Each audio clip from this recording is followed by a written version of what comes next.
philosophy in university at the University of Toronto, where I, as well as Agent, spent my time as a socialist there, and then proceeded to grow up and conceive of the world quite differently.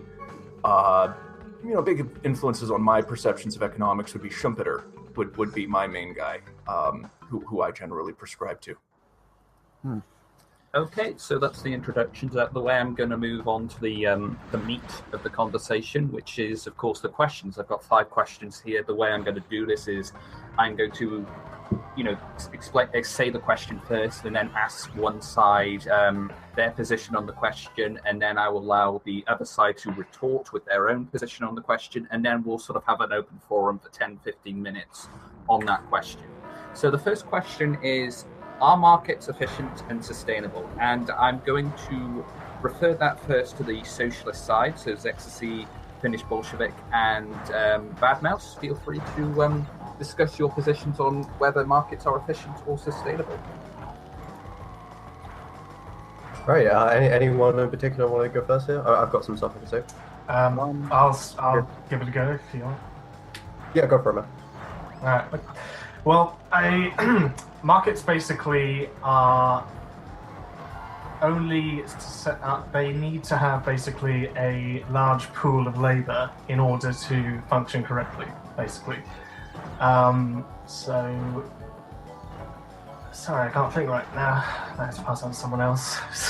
Oh, all right. Sorry. That's cool. So like the way that Marxists deal with markets is that we don't really care kind of what type of market it is. We don't really care if it's a free market or if it's a regulated market. What we attack is the very core mechanisms that are inherent to markets themselves. And in fact, throughout the entirety of Das Kapital Volume 1, and I think Volume 2 as well, Marx basically assumed a completely free market. So we're very much dealing with the core mechanisms here.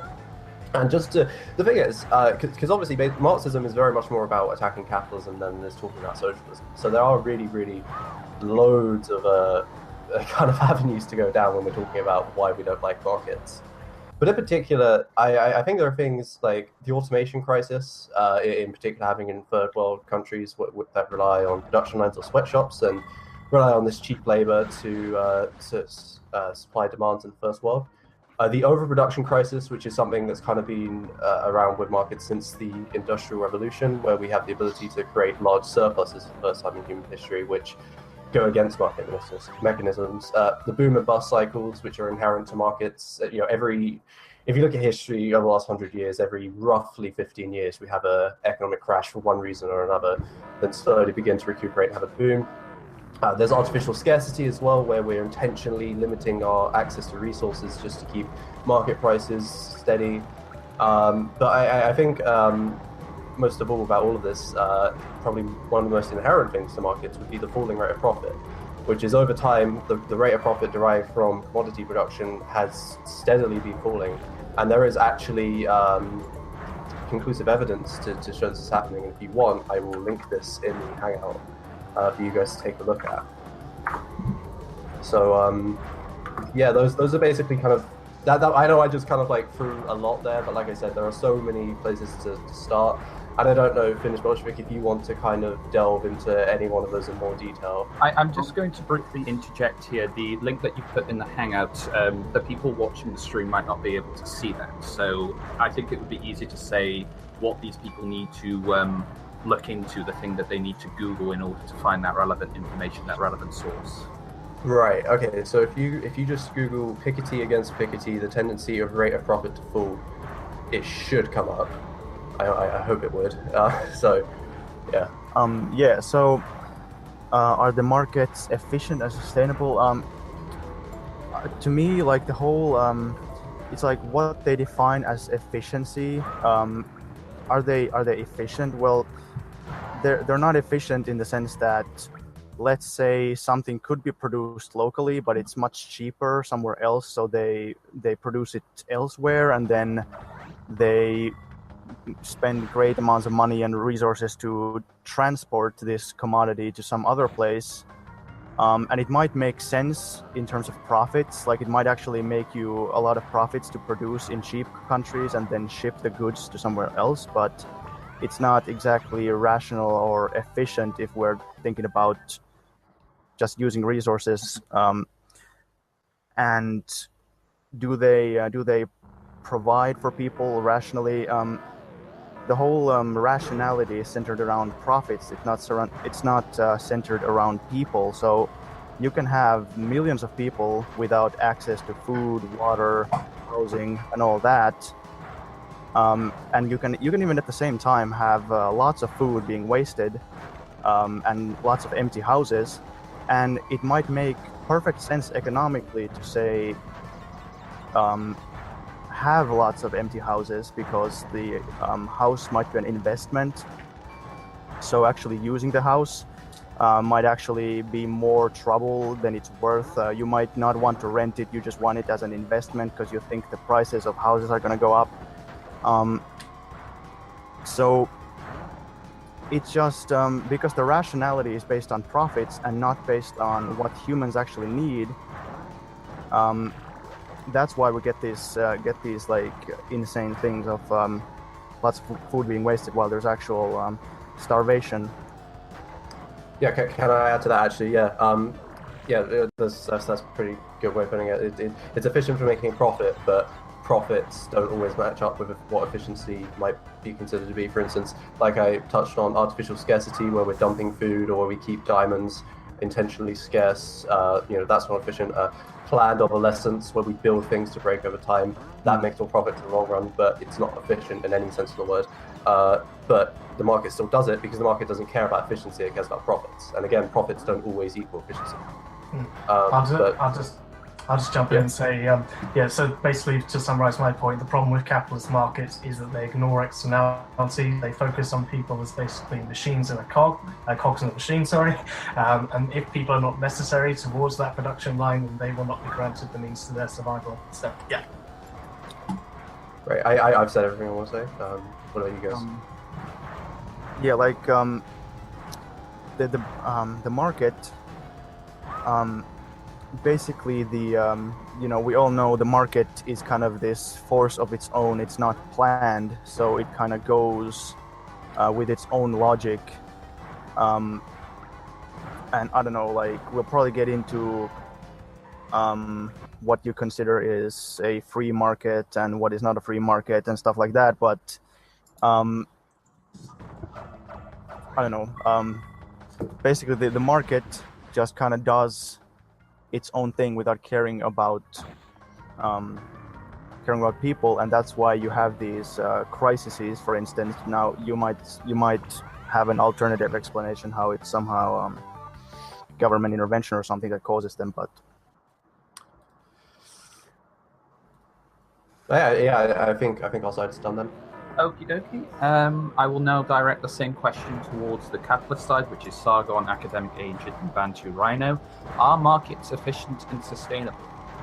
Do you mind if I quickly go? Go for it. Yep.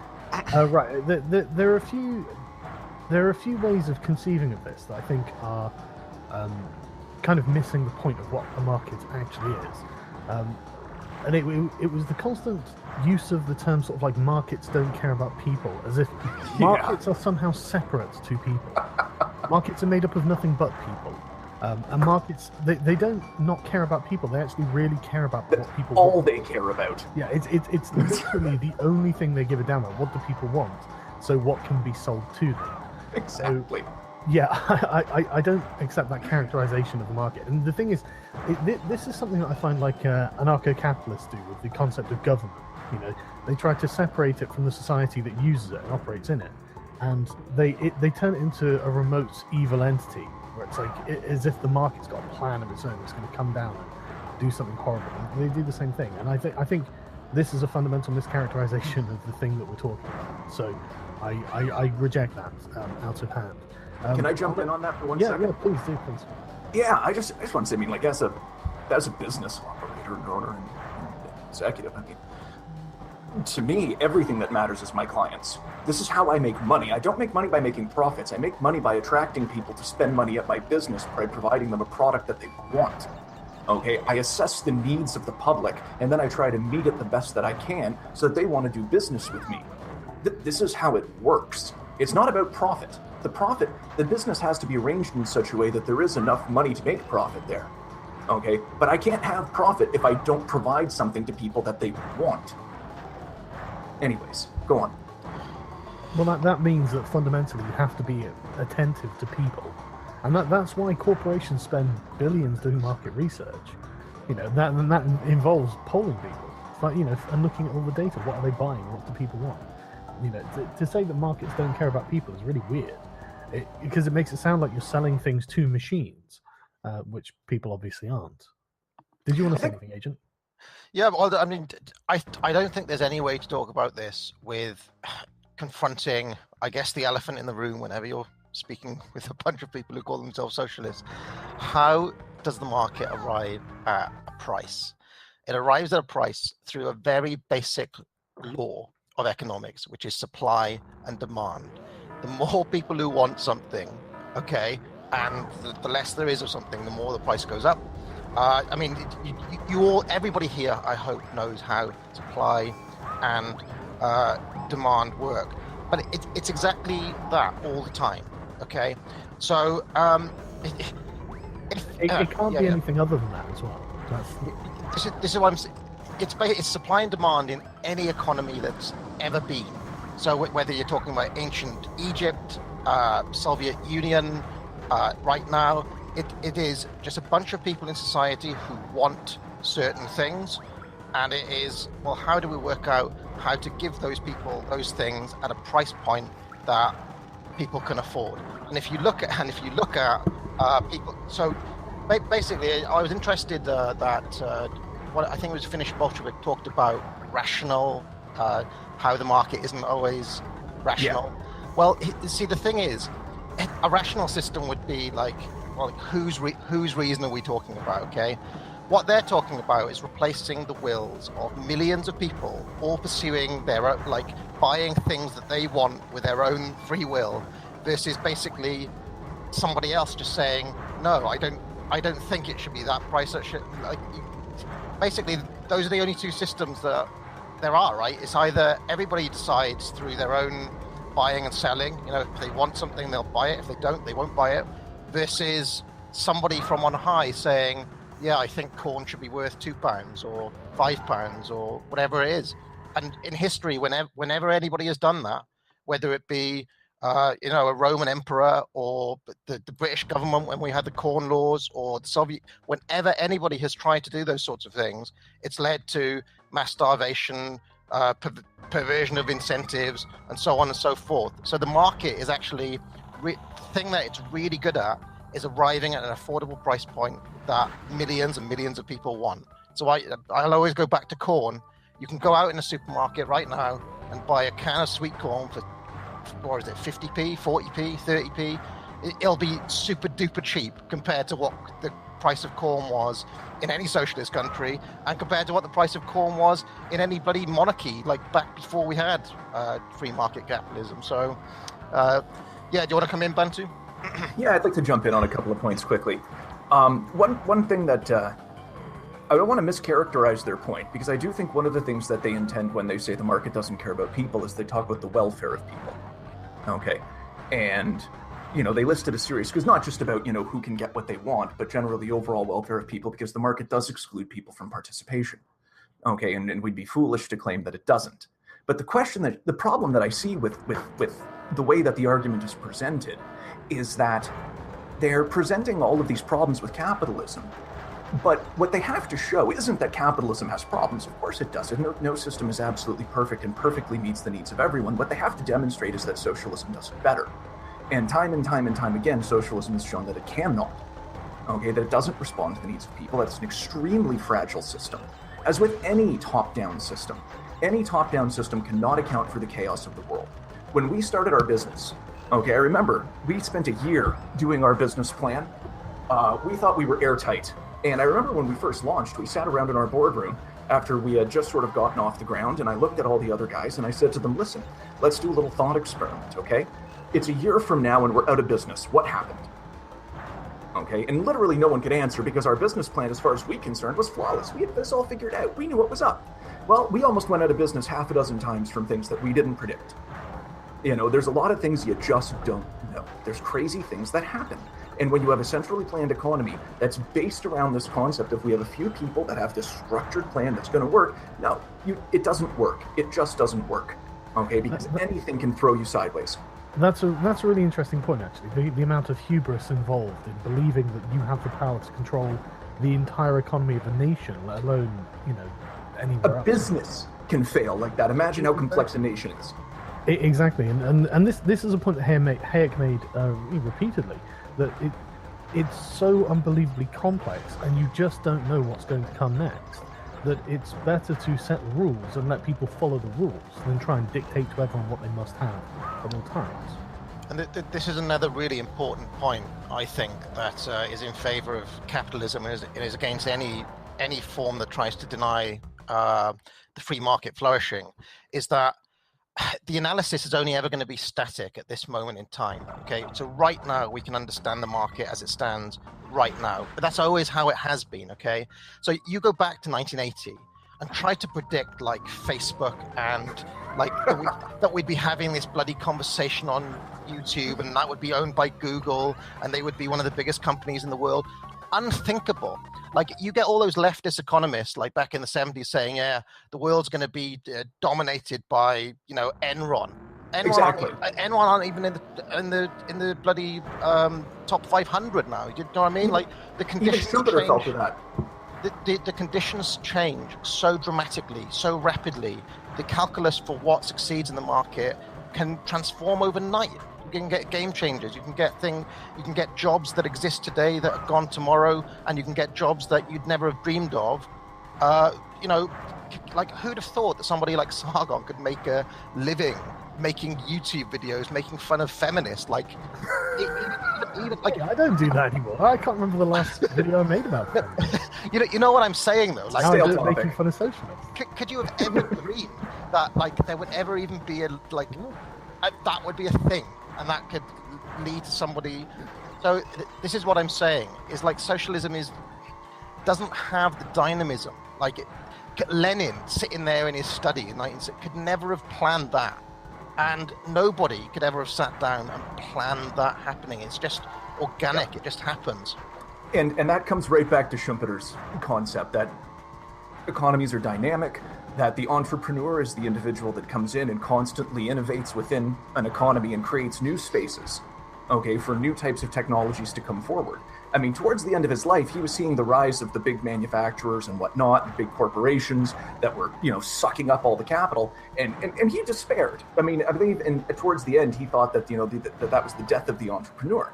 But then, of course, you had computers. Okay, and new technology arose, and all of a sudden it created new spaces for brand new entrepreneurs to come forth. Okay, and completely turned things on its head. So that's the thing, is that this march of technology, this march of creative destruction, where new technologies constantly advance markets, and the fact that markets in and of themselves for entrepreneurs are places for entrepreneurs are like bloodhounds for need. They're out there and they are looking for, who can I provide something to? Who can I provide something to? Constantly. And that's why they meet needs partially, is because if there's a need, someone in a free market can go and meet it, however rare it might be. So I'm going to interject one last point. Yeah. The claim that the market is irrational and inefficient, I find very bizarre. The market is made up of billions of rational exchanges that happen all over the world, all day, every day. It's nothing but a rational entity. Something irrational in a market would be something like someone building up a big stock of something and then just setting fire to it. It doesn't make sense to call the market irrational, because it's made up of rational people doing rational things all day, every day. So I reject the idea that it's irrational either. And the idea of like the artificial scarcity, that's still a rational position from the owners of diamond mines. They're creating artificial scarcity to increase the price of diamonds. It's a completely rational thing for them to do. And I would much prefer artificial scarcity of diamonds than unintentional scarcity of something like bread. Just one last thing, Fox. The rationalities that Sargon is talking about is a really simple concept that somebody like a child of 3 figures this out. You want to buy things for the lowest price that you can, and you want to sell them for the highest that you can. I mean, it's nothing more than that. Nobody when they're trying to sell something is they're like, yeah, okay, I'll give it for you for half the price. No, you want to get the most that you can, and you also, by the same token, want to buy it for the least that you can. That is the pure reason that it is built on. So something to keep in mind as we go forward. Okay, I think, admittedly, I probably gave the capitalist side a bit too much time there in comparison to the socialist side. So I think from now on, in order to make it a little bit more formal, I'm going to time each side. Would you be okay with about 10 minutes maximum for making your statements and then 15 minutes for the open forum? Is that something? Yeah. Okay, that's great. So I'm going to refer back to the question once more. This is now the open forum phase. I mean, 15 minutes max, ideally. I mean, I'm quite flexible. We can sort of go slightly over if necessary, but I'll point out once the 15 minutes has been achieved. But are markets efficient and sustainable? Can I talk about a couple of... Sorry, I just really wanted to say really quickly. I did love it when the CEO was talking about another system being top-down.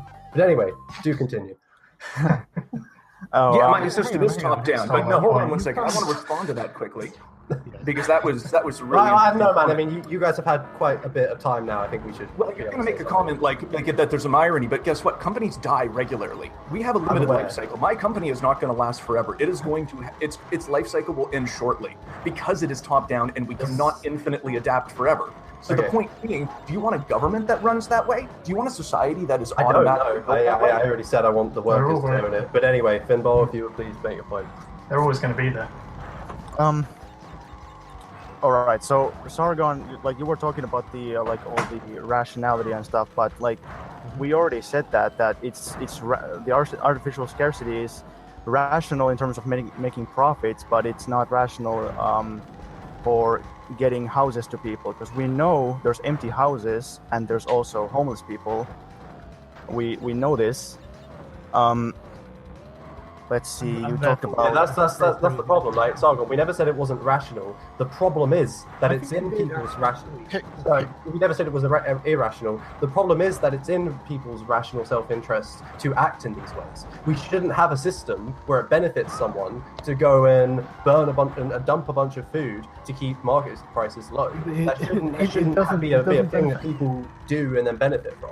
But it actually doesn't benefit anyone to do that, because none of these people actually have hang on. Right, so farmers systematically dump their food in order to not saturate the market. This happens right now today. Can I come in on the housing point though? Because whenever anybody has said everybody's got a right to affordable housing, and you say you bring in rent controls or something like that, all that you do in that scenario is that you massively drive up the demand for housing, so you still get a shortage. So, the famous example... We don't have a shortage. The famous... We have an oversupply. The famous... 18 million houses in America. There's about 3 million homeless people. The famous example was in Sweden, where they built houses at a record rate. It was like a world record of how... And they still had a shortage because they'd set the prices so low that demand always exceeded... Yeah, but I don't care about building houses. We don't need to build any houses. If anything, we got to knock them down. We got too many. No houses need to be built here. We just need to bypass the market mechanisms to give people houses. You're conflating a public health issue with an economic issue. The vast majority of homeless people are suffering mental illness and things like that. There's a major issue there, and we do have to attend to it. You're not wrong.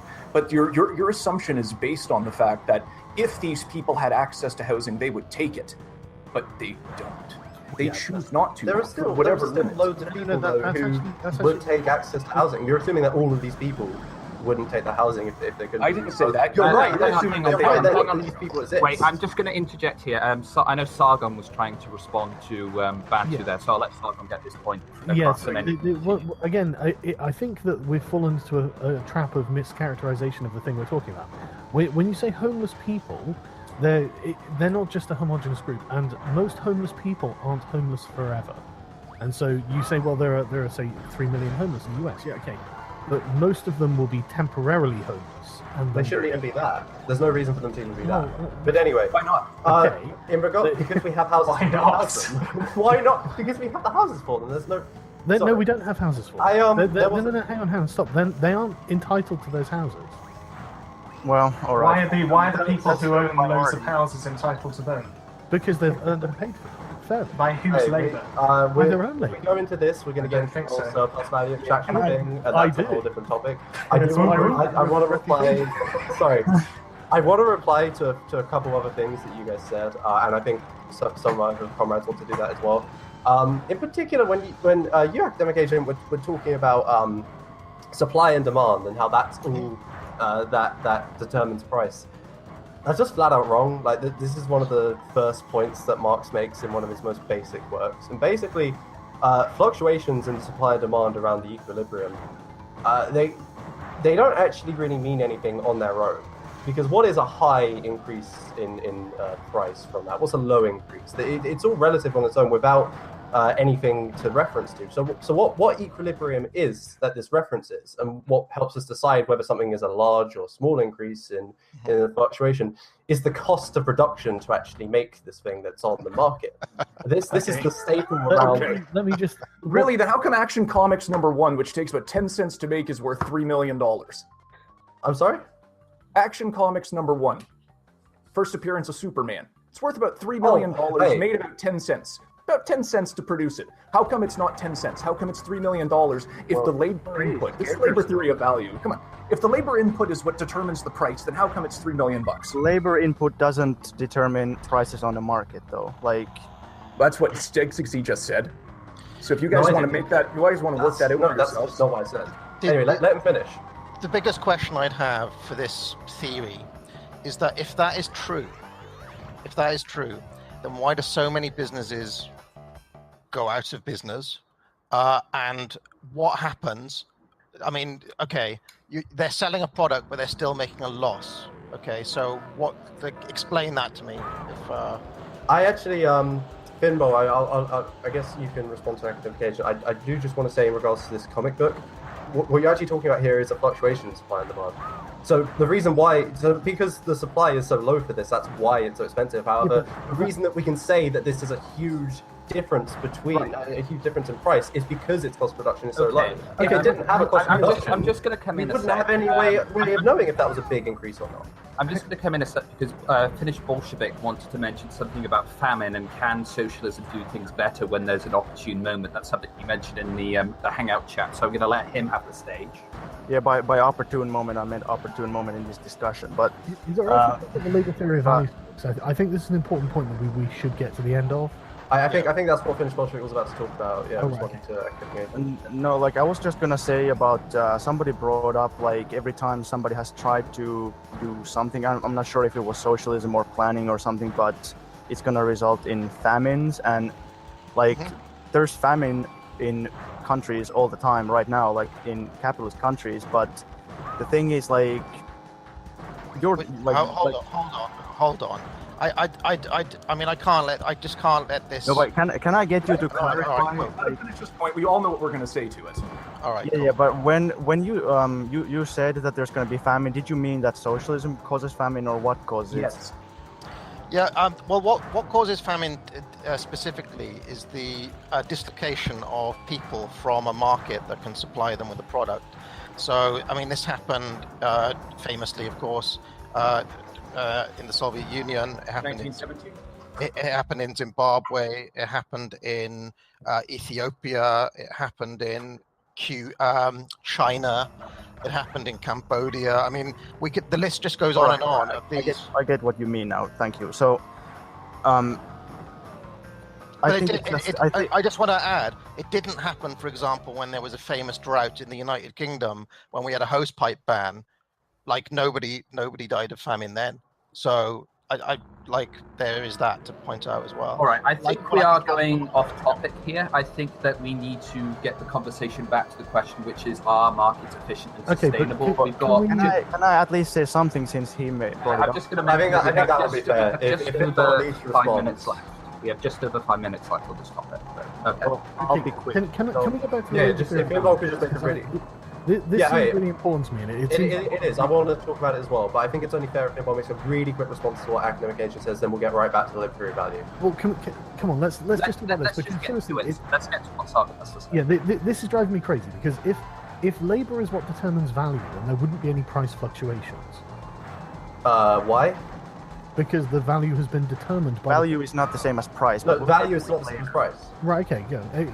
Explain your interpretation of the labour theory analysis. Can we get to this later? Because like we were sort of in the middle of something. I'll just make my point. Well, quickly. I'd like to get back to the conversation at hand, which Okay. is Sorry. the question. Okay. Sorry. So anyway, like when you said that, for instance, in the Soviet Union, the socialist policies led to famine. Well, the Russian Empire already had famines all the time, and then when they implemented socialist policies, they had famine for a little bit, and then they stopped. So if socialism was the direct cause of the famines, why did they not continue during socialism? And why were they already in existence in capitalism? And the China thing, like. It's the same thing in China. Like China had famine for thousands of years, and then China literally had famines up until Deng decided he was going to let capitalism flourish, and then at less. I mean, and let's remember that the famines that happened prior to this were not under capitalist nations. I just realized Bad Mouse hasn't really implemented a huge amount, and I think there's some stuff he'd like to add to this, particularly on famines, maybe, or I don't know, Bad Mouse. Do I? Oh. Well, I figured because you hadn't said much, man. You did just recently make a video on this. Well, yeah, I agree, yeah. So, again, like I did a video the other day explaining how the fact that, again, ignoring externalities, capitalism is responsible for millions and millions of deaths every single year. The difference is we don't consider those to be attributed to capitalism. We just simply think that's life, that's excuses, inadequate management. We sideline these things, we put it into a different place because we don't consider that to be part of the overall system. We consider the overall system to be just human nature, life. We'll get onto that in another question. But these famines that exist and these lack of food and resources that are put onto, places in third world countries are in the interests of capitalists to do that in other countries for their own profit. So I think that's what it does. In the interest of capitalists to have famines in third world countries? No, it's not in the interest of that, but it is in the interest of having. It's not in the interest to give them food. That's what I meant. Sorry. Yeah, they got no money, they get no food. Exactly. Dude, in all of history, whenever there's been these, it happened in the UK when there were the corn laws before, like the free marketeers got their own way. There was a price fix on corn. People were listening to like Thomas Malthus and who thought, who had some population theories. They'd artificially kept the price of corn high and people were starving. So, I mean, it's not just it's whenever you get a system where you get a government who is artificially trying to mess with the natural flow of the supply and demand, whether by fixing prices, by fixing the cost of labor, it doesn't, wherever you mess around with it, But things will go wrong. Just think about what you're saying though. Like if you take a country, let's say it's a country full of peasants, and the peasants can't produce enough, and if there's some peasants who maybe can, but they rather don't produce as much to not saturate the market and whatnot. Like when the government says we will now produce lots of food, how will that lead to less food production? Like all these. I don't understand your argument. Like you just say that it's by magic it happens. Can I take a stab at this one, please? Yeah. Okay. So if you go back to right after the Bolshevik Revolution, Lenin comes in and he starts doing the requisitions. So as a result, you've got basically all these people who sit there and go, I have absolutely no incentive to produce more than I personally need. Okay? So that leads to an oppressive system automatically, because now you've got a system where you got to put a gun to their head and say, no, you have to produce more. Are you referring to war communism? Then let me. I don't think you understood the conditions at the time. They literally had to get the army to partake in labor. Like Russia were completely fucked at that point, and it doesn't matter. Yeah, no, I'm aware. If you want to deny that the requisitions, you're going to have to put guns. Hang on, guys! Don't interrupt one another. Let Bantu finish his point. If you're going to deny that the requisitions disincentivize the production of food, then I don't know what to say to you. But the point that's being made about the famines here is that they're structurally necessitated by socialism. Whereas in capitalist nations where you have a famine, it's generally as the result of some outside factor that came in. So potato blight, for example, you've had something like You that. just that's- made that my was- point. That You was just made directly his responsible point. for Hang on, private everybody. property. Hang on. I think we've gone back to the famine question again, which is going off topic once more. We need to go back to the question, which is, are we markets can move on efficient from or that. Yeah, sustainable? I'd love to. So in socialism, war and whatever plant diseases, they're not, they don't happen. But in capitalism, those are the only things that cause famine. Wait, say Yeah, that one more time. Sorry, could you repeat yourself, please? Like, people always say that the Chinese famine was caused by massive drought, and that the Soviet 30s famine, like, one thing that contributed was drought and grain rust. So you just made my argument for me. No, I didn't. Just because something happens one way one time doesn't mean that there's not other ways that it happens. Okay, so just because socialist nations. So going back to the market efficiency question, I feel like you guys, you spoke about a weird version of the economic calculation problem at one point, but overall, I don't really think you guys addressed some of the points I brought up about, the crises of overproduction, for instance, the automation crisis, the falling rate of profit. In particular, I'd very much like to hear what you guys have to think about that, because inevitably markets just aren't going to be able to extract profits anymore. They're not sustainable, and that's part of the question: are markets sustainable? And they're just not, because the rate of profit is continually falling and there's nothing you can do about it. All right, I'm just going to mention that the time is now up, so if there's any sort of closing statements that people have to stay on this topic, speak now. So I'll let you finish your points, XC, and I'll allow everyone else to add anything if necessary. Well, you can consider that my closing statement, then I'll just finish it off now. But yeah, again, I mean, Sargon, you said artificial scarcity was in people's rational interest. You basically proved my point. No, I didn't say it was in Hold people. on, Hang on. I just said it was Let XC finish. And again, the wastefulness of the market through competition, scarcity, overproduction crises, where it's actually a problem when we reduce too many things, because then it saturates the market. It's one of the factors that led to the 1929 crash. Now, it's not the only factor. I know there's some stuff going on with banks as well, but it is one of the factors. And we always see under capitalism this boom and bust cycle, and there may be different reasons every time, but at the end of the day, it's the markets existing in the first place that allow these things to happen at all. If we do away with markets, the very concept of economic crash just won't exist anymore. We don't have to worry about having some prosperity in some years and then not prosperity in other years. We can just bypass all of this cycle, which and again, I feel like you guys just didn't. All right, No, hang on, don't interrupt him. Let him finish, and then you can make your closing statement. I just feel like you guys just didn't really grapple with those core points I brought up about the mechanisms of the market. This is why I wanted you to... Hang on, let him finish, and then I'm finished. This is why I wanted you to make the distinction, but I guess we can talk about it later, because we'll talk about it later. We'll talk about it later on in the debate, because there's a more relevant question we can go on to. I think we've said enough. Okay, is there anything else anyone wants to add to this question? I'd just like to respond just quickly to Ryan on that point about capital. No, it's only in the interests of the capitalists, is what I'm saying, when they are profitable to them. So if you can work, if you can do that sort of stuff, then in the lines of the economy, you are profitable, and if you're not, then frankly the market just says, fuck you. That's a bit... Okay, anyone else got any final statements? I would like to make a statement. So, about the markets caring / not caring, like you talked about how all markets care about is people and people's needs, but not really. They care about if they can make money off of that. So, like, you look for people, does this person have money? Is there something I can sell to them?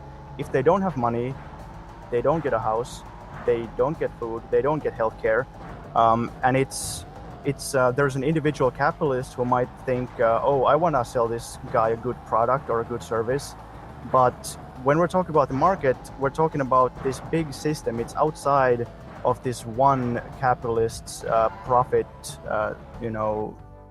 making scheme. Mm-hmm. So, like, you can be a really nice guy and you can really want to help people, but it's not really about that. All right. Agent and Bantu, do you have anything to add before we move on? Yeah, because I think we're mixing messages here a little bit, because I don't think that any of the three of us on the capitalist side are against mixed economies. Okay, are any of us? No.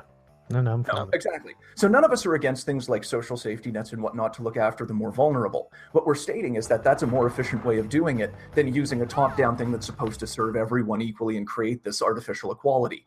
Okay? That if someone can't participate in the market, fine, they can't participate in the market because they can't. Okay? So we create social safety nets to bring them up to a level of sustenance and subsistence, hopefully better than that if we can possibly, and we do the best job that we can to do it. Okay? And I think that that's a point that's being missed here, is that we're not just casting these people off into the wind and saying, hardcore anarcho-capitalism, like, oh my God, no. Okay, Agent, is there anything you want to add before I move on? Only that it's basic reality that markets will come and go. So I don't see how that's a problem. I don't see how it's a problem that prices tend towards coming down. So a TV in 2017 is cheaper than a TV in 1950. Except profits, not prices. But prices come down too. Nobody the real but- prices have come down. over time. I'm not talking about prices. Sorry. But real price. Well, even if okay. So My point is, it's just irrelevant. Don't interrupt it. And the other thing is that the idea that getting rid of markets can change the underlying reality just misses the fact that markets are only a reflection of the underlying, like a price point. But prices are literally just a reflection of the underlying reality of supply and demand in the first place. It's literally just a symbol of what the. So I don't really understand this idea that if you get rid of the markets, suddenly all these issues will go away. You'll just be faced with exactly the same problems, only without the kind of spontaneous will of millions of people to help you decide where to allocate them.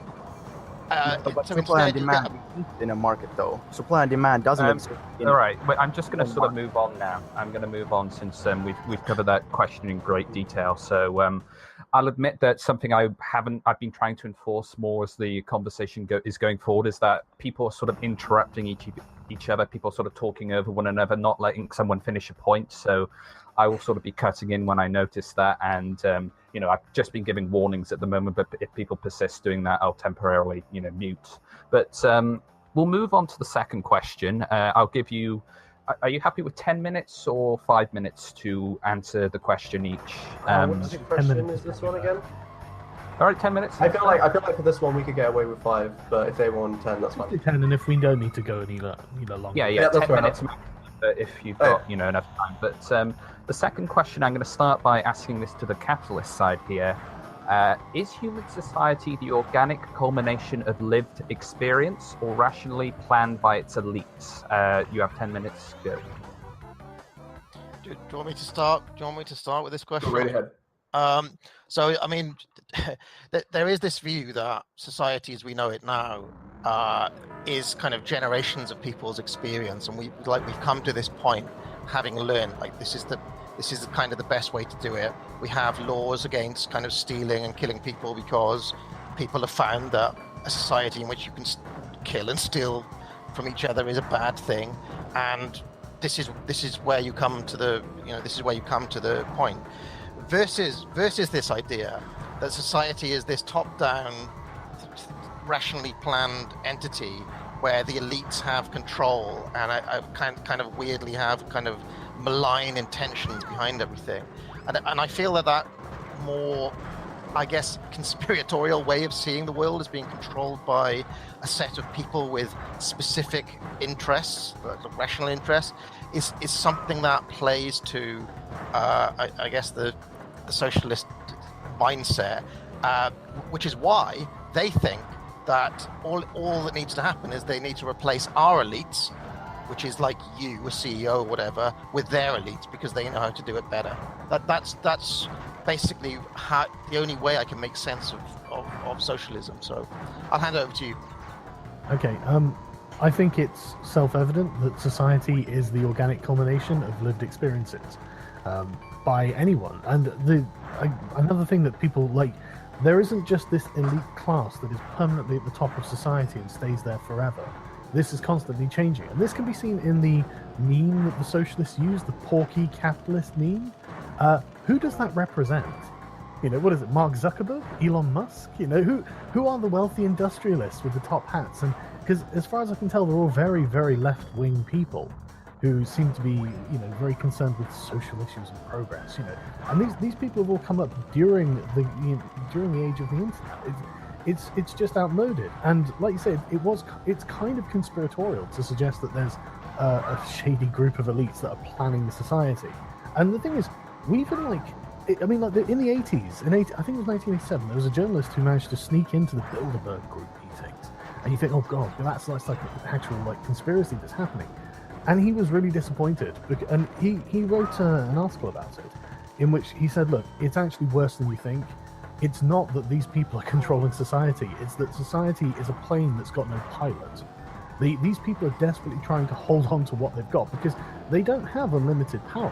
They're sat on top of this roiling ocean of power, of people coming up and going down, and it's totally unmanageable from their perspective. And all they're doing is desperately trying to hold on to what they've got.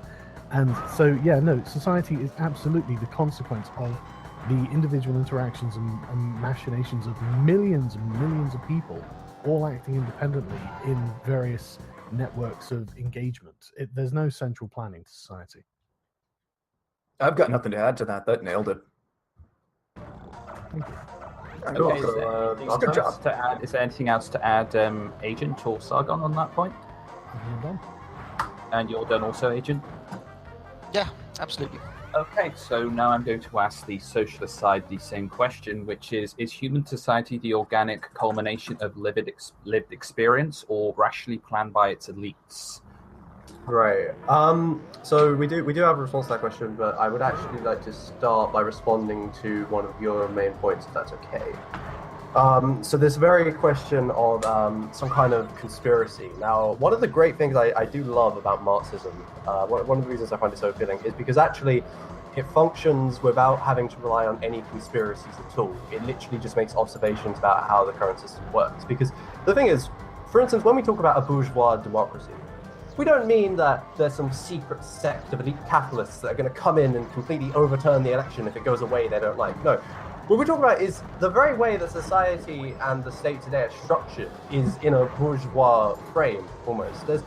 There is no grand conspiracy here at all, but it's the way that questions that we have to deal with are framed. For instance, do we want to sell arms to dictatorships that knowingly fund terrorist organizations, or do we want to hurt the economy? Or do we want to raise the minimum wage, or do we want to help small business grow? Instead of, we can't actually solve these problems on that level, on this bourgeois mindset level. Instead, we need to look at why we live in a society, why we need to make these choices, and we have these dilemmas. And that reason is because we live in a class society where these classes have diametrically opposed economic interests. And this, as all class societies have done, will cause struggle to form and give rise to these problems. And it's, again, there is no conspiracy about the rich people controlling everything themselves. In fact, another great Marxist critique of capitalism is that the bourgeois often don't have control of the economy. The bourgeois are slaves to market forces. That's one of the problems. The whole society is slave to market forces. We want to change that. We want economics to be a slave to us. Instead, it's the other way around today. But sorry, I just really had to deal with the conspiracy thing because that triggered me a little. But yeah, Marxism, it really doesn't deal in conspiracies. It deals in concrete observations that everyone can see is happening today. And while you may not agree with the conclusions, again, the observations that we start from are very much everyone can agree with. But anyways, in regard to the actual question, I think Finnish Bolshevik had a pretty good point he wanted to talk about that. So.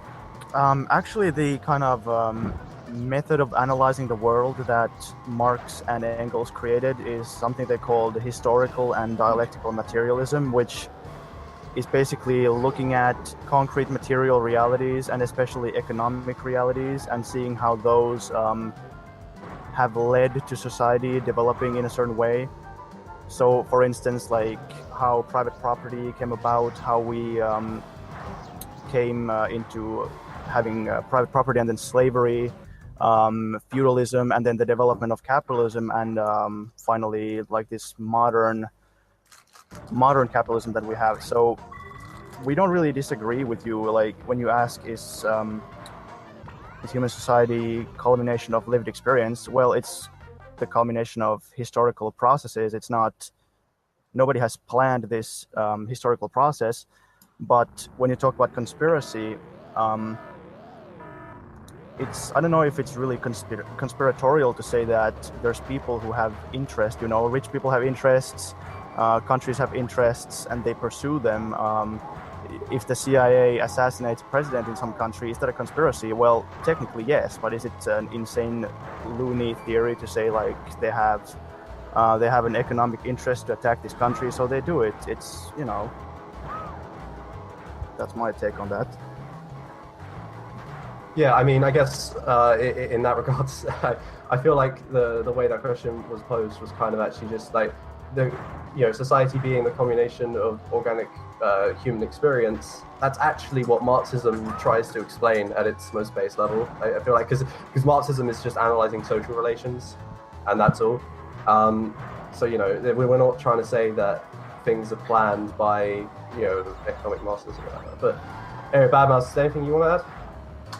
Well, I was just basically just going to ask. Well, I was just going to say, sort of in line with what Finn just said. It's not conspiracy. It's just people acting in their exact interests, and that's what really defines how society goes. It's whether or not it acts in your interests or not. And I think that pretty much explains how human society functions. Really, those who have the power and those whose interest it lies in. Yeah. I think. Yeah, okay.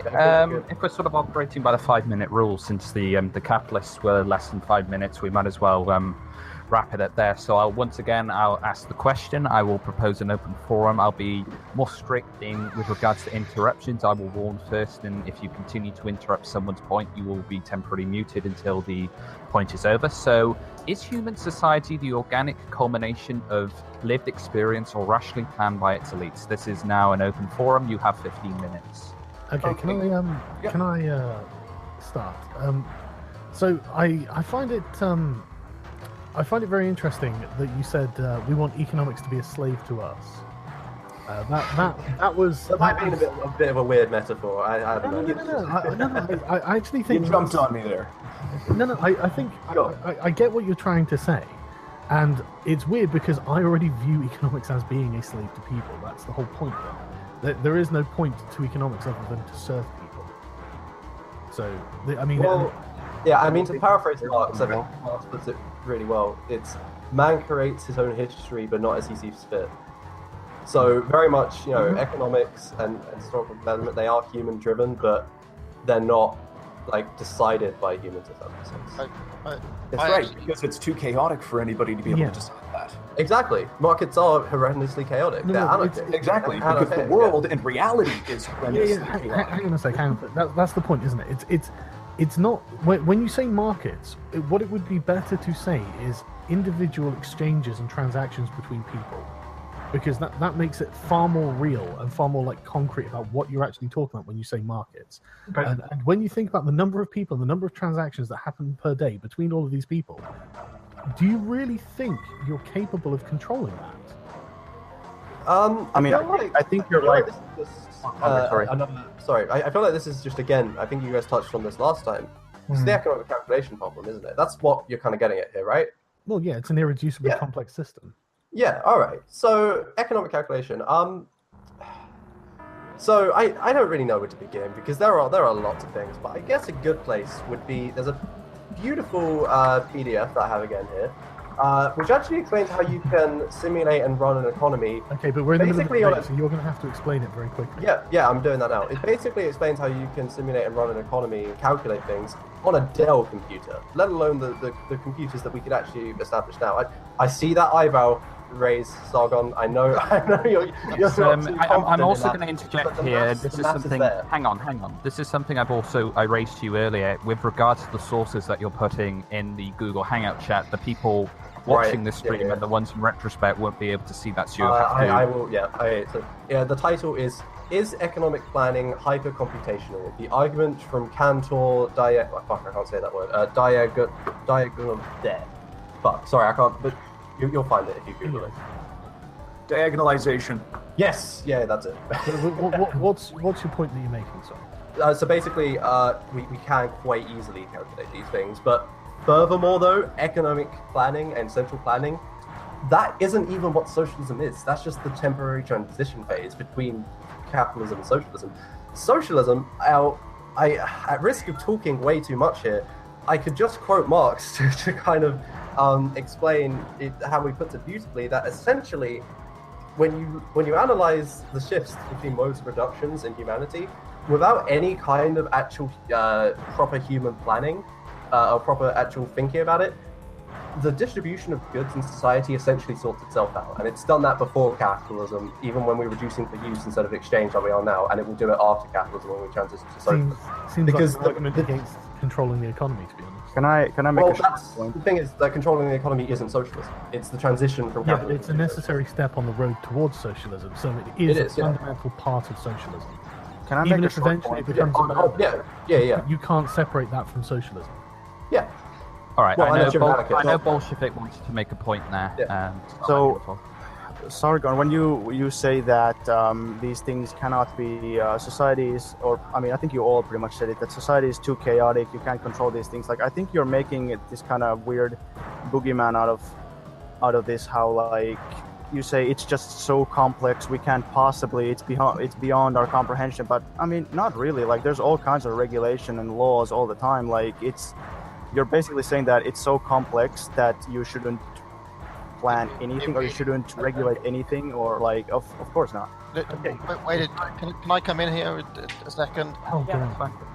First of all, this idea that you can have a computer predict what the economy is going to do is bonkers. Like, Well, the maths is there. the idea that a Dell computer could figure out that there would be a booming World of Warcraft market in 10 years is insane.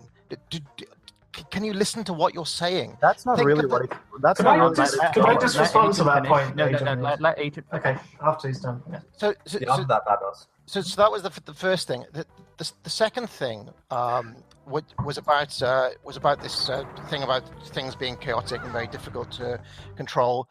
I mean, the best explanation I've ever seen, you guys must have all seen it, is the pencil. Like the thousands of people it took to make just the simple pencil, all of the different many processes, all of the people following their own interests. Imagine trying to design all of that from the ground up and then calculating exactly how much. It's very, very difficult to do all of those things. I mean, they made pencils. Yeah, and but- stuff, to be honest. But they, look, But Yeah, let- hold on, let- hold on. let- get wait, there wait. again. That point only you just brought up. That they- point you just brought up is what I'm referring to with They- calculating. I've just muted the Okay. ecstasy. I need to explain this though. Yes, they were able to do it in the Soviet Union because it had already been done, so they could copy it. They invented plenty of new things too, though. Hold on a second. Every single society from that time, from that kind of wave of socialism, they all basically got frozen in the 1950s. When the Berlin Wall came down, why was East Germany basically like a time warp back to literally the end of the Second World War? And why was West Germany, a modern country? Not really. I mean, you could ask, like, even why that- are- even hang that. on, hang on. Agent, I think you are sort of rambling a little bit, so I'll let I you. think you've made your point. I think All right. Yeah, you've made your point, so I'll let Bad Mouse Yeah. retort that. Zexy, you can also unmute yourself. Thank you. I did just want to sort of talk in regards to that pencil thing you brought up. It actually is a perfect example of how capitalism in itself cannot be ethical. Because in order to have all of those markets operating like that, okay, you are going to actually need yourself a grand benevolent dictator to figure out how that is all going to work around. Okay, because you've got all these industries working in different ways in different parts of the world. Okay, using different types of methods to accumulate their goals. Okay, and for that matter, I cannot see in that reason why capitalism can be ethical, because you cannot moderate exactly how that's going to happen. And just quickly, I also just want to say in regards to how you can predict the future, I ask a question. Why is it that under capitalism, billions and billions of people are being kept out of the ability to innovate in the first place? Because that's basically what you have with a large underclass of people working for bosses. And Can I take this? I just want to say one sentence before we get off topic too much. It's literally just- No, hang let's on, hang on. Sargon first. Let's Sargon go. Okay. For a start, I am not going to accept what a communist considers to be ethical, because your ethical framework changes on your ideology. So when you say you don't consider it ethical, that's actually a non-argument, and I just don't care about your opinion on what you think is ethical. So I don't think we should go down that road at all. Okay, Bantu, I know you want to say something as well, and then I'll refer back to Zexity. Okay, I just want to grab a couple of points here. Sort of lost my train of thought there for a second because Sargon went the way I didn't think he was going. Yeah, so I'm sorry.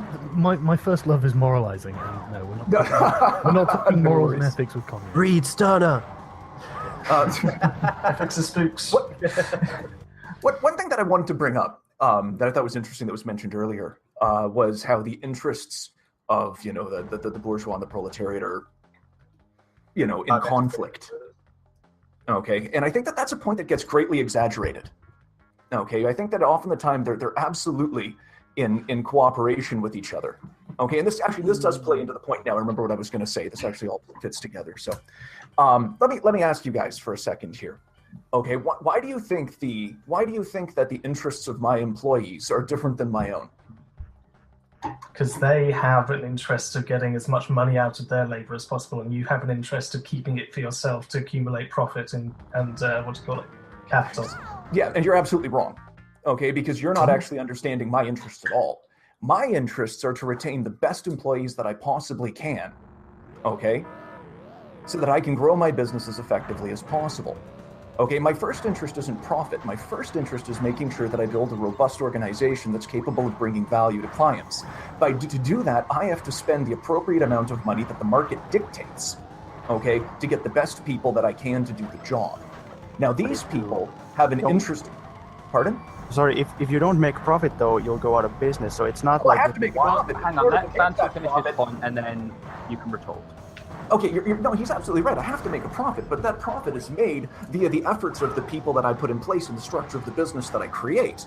Okay, at the end of the day, there is so much value for a particular set of labor within a market. I try to pay as much as I can to get the best people that I can to do it. Okay, like all my employees are extremely well remunerated. I think if you went around and asked them, they're turning around and they're going to say, no, actually, we really like working for him because he looks after us. Okay. To be honest, this is pretty anecdotal. Like, you could say, I take good care of my slaves, therefore slavery is okay. Like, this is pretty anecdotal stuff. Yeah, it's not anecdotal. It's the basis of how businesses run. When you run one day, maybe you'll understand that. Oh, I knew that was coming. I was waiting for that. Well, you think experience doesn't matter? Oh, I think your own personal experience. The argument is a bit much, but yeah. Sorry, I've still been itching to get this one sentence off. Sorry, it's actually one question. Hold on, I got. Hey, whoa! Hey, let me finish.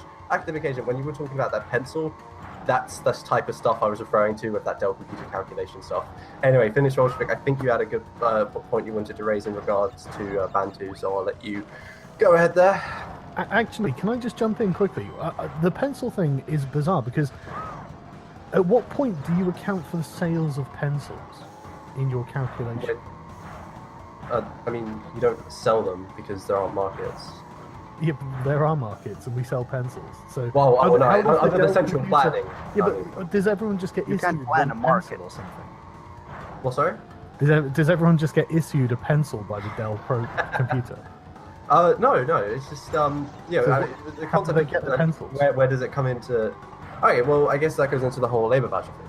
I mean, assuming like pencils that can be made in abundance, which they probably could be. Yeah, let's just assume there are loads of pencils. We could probably give everybody as many pencils as they wanted. But if pencils couldn't be made in abundance, then we'd have to get people to buy them with labor vouchers. Yeah, but assuming that they can, how do you know who gets a pencil and who doesn't? Because some people spend their labor vouchers on them and some others don't. But how is this different from money? Because labor vouchers don't circulate, they're not a currency, and they do not accumulate. And there's furthermore, they're not wages. Demand involved there, isn't there? There's supply and demand. Yeah, to some degree, but it's not a market. The markets aren't just supply and demand. Markets are commodity exchange. How does it deal with game changers like the iPad coming in, or do they just not get invented? How does innovation happen under that system? Yeah, this is my exact question. All right. So if you look at, like, you can look history.